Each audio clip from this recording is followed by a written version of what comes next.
It's been a weird couple of years for Warner Brothers. It really has.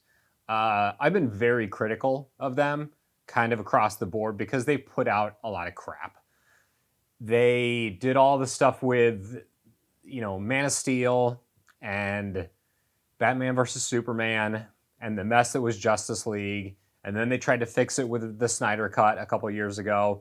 And nothing they did seemed to work. Aquaman was fine. It was probably better than it had any right to be, despite Amber Heard being, nuts. And they just have kind of like muddled around, not really knowing what they're doing. You had these like spin-off films like The Batman, which was great, one of the best movies of this year.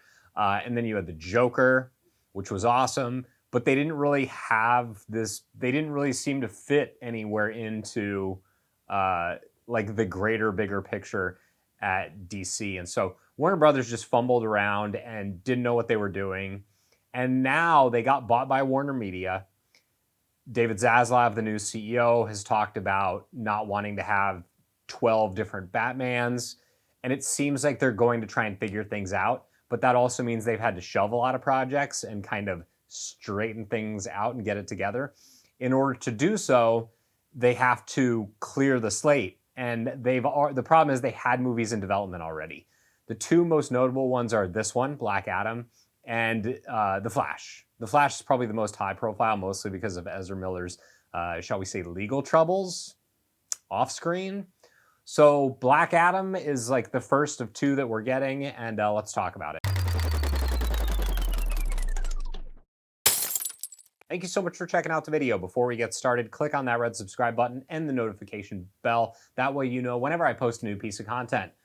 Okay, so let's talk about Black Adam. It has been no secret that The Rock has wanted to be in a comic book movie for a while, and I'm kind of surprised that this is what he's landed on. He's been doing movies for a while, and he's been a star for a while, and so I never thought I would see him in this kind of like funky anti-hero role where there's so much uncertainty surrounding the future of the entire universe that this character is a part of now.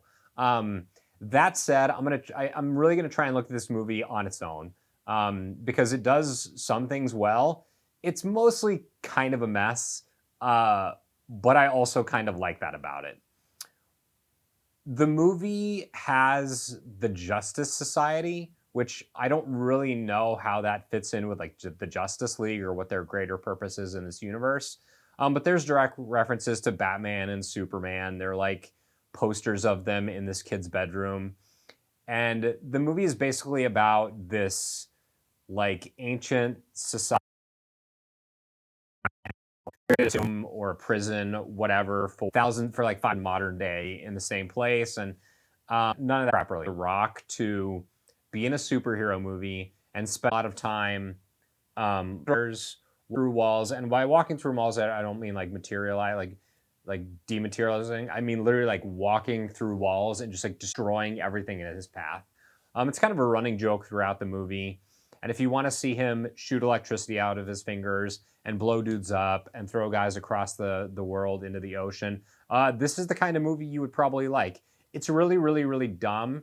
And instead of them building up the Justice Society over the course of multiple movies like they tried to do with the Snyderverse, here the Justice Society is just this collection of superheroes that are barely introduced and are mostly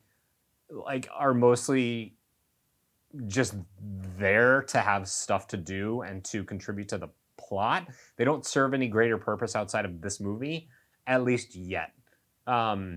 Pierce Brosnan is in it. He's fine in what he's trying to do. The Rock he seems like he's having a lot of fun in this, and the movie is shot really stylistically, and it tends to, how can I describe it?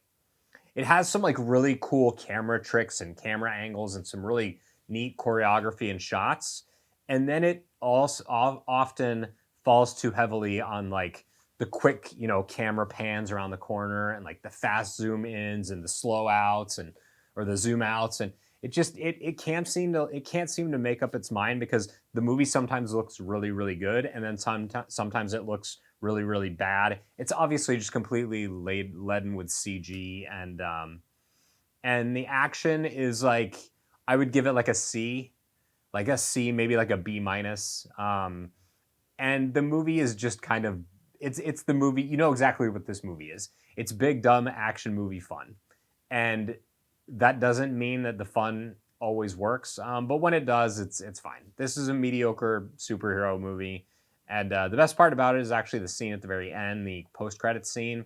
I won't spoil it, but I will say that the best part of that scene is not the major character that appears, but the music, and it's like 4 seconds, and it's the best part of the movie, and I loved it. And that's not good, right? When there's an entire movie that precedes it. So that's what I think of Black Adam. It's kind of trash. I kind of like it. I kind of hate it. It's exactly what I expected. So thank you so much for checking out the video. If you liked it, if you found it helpful, consider subscribing. You can also like and share it. That tells the powers of the beat that it's worth promoting. And follow me on, I'm just really on Instagram, @RealHometownZero. And I'll see you next Wednesday at 9 a.m.